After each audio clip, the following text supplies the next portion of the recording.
So now we've started our project, we're in a position to start entering activities, and so as you've seen, we could open a file that somebody else had produced in another system, but otherwise we can type or paste into this list. So we're describing the events that we want to undertake, and I want to increase the zoom scale so you can see this happening a little better on screen. So I'm going to say the first thing that we're going to do in our project, which is a construction project for this example, is going to be that we're going to put a fencing around the site to make it secure.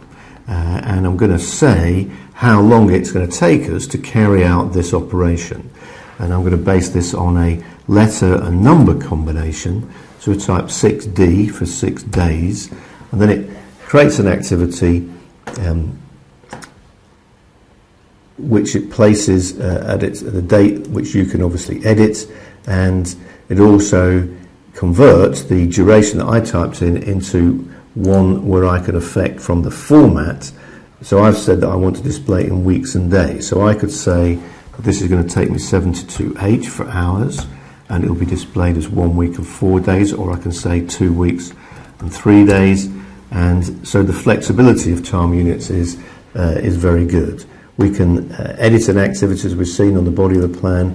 We can pick it up and move it. So we can say that we want to change its location. So we can move it to this sort of area, and it's then going to bump into a holiday period which has been preset in our default calendar. We can have many calendars, as you'll see later on, and we can extend this activity and make it longer or shorter.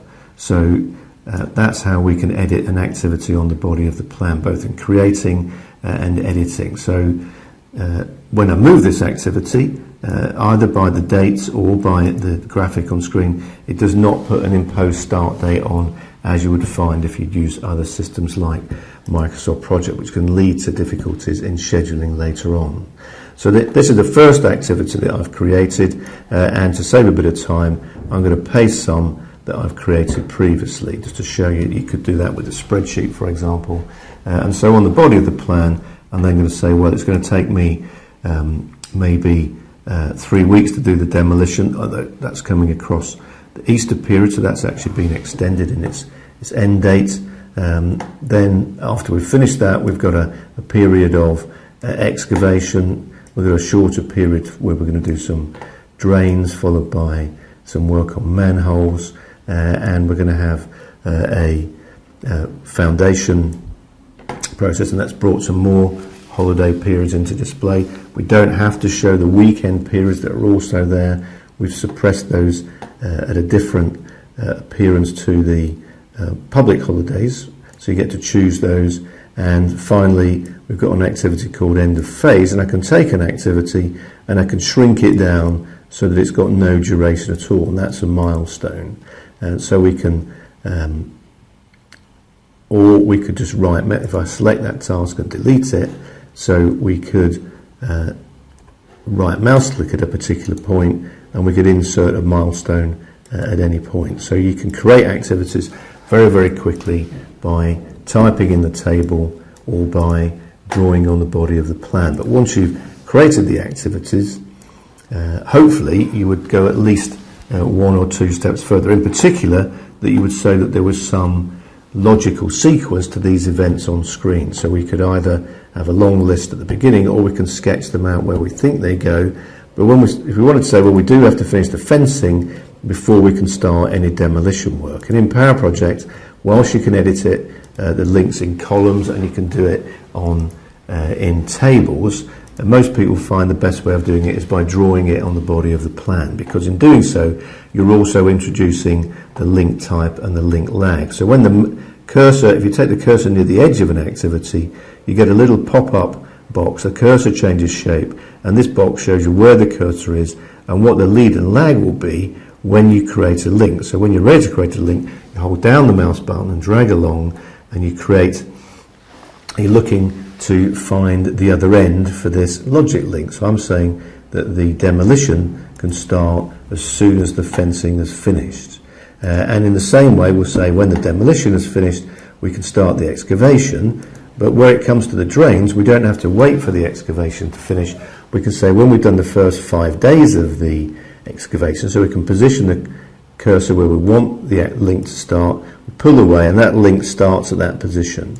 And when I let go, you can see where that link starts. If I double click on that link, we find the properties about that link and we can see what sort of link it is. It's a start to start link, and we can see that it's got 5 days of lead. So we have created that merely from the position where we drew that link. And so that's one of the very powerful features of Power Project. It's a great aid to rapidly producing a logic plan and introducing lead and lag as you draw it. So even for experienced planners, it's a very good system, but for novices, it's a great system. So there we're going to finish off our logic diagram, and at the moment we're not moving that around until we take the decision to do that, and that's a reschedule. So when we press on the reschedule button, it then carries out a full critical path calculation and moves those activities to their earliest date, the start date that we provided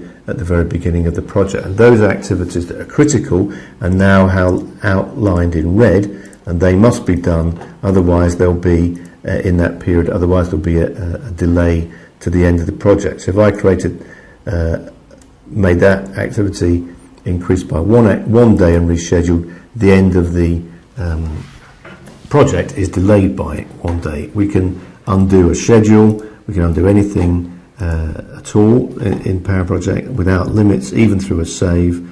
And but these two activities, they don't have a red surround, they're not critical, and they've got what's known as float. And this activity's got a hollow box at the end of it, and this has got free float. This task is free to move to that position when it in turn will become critical. You can see the link that it has is vertical. If I undo that, because the preceding task, drains, has also got a symbol, but it's not the hollow bar, it's got total float. So this task can move to there without affecting the end of the project, but it would affect another activity which has float. So it's not completely free to move, because there might be some real world constraint on the manhole, such as they're committed elsewhere, which means that activity can't move. So you've got this ability to move the activities around with the reschedule, so we can see what would happen if something changes.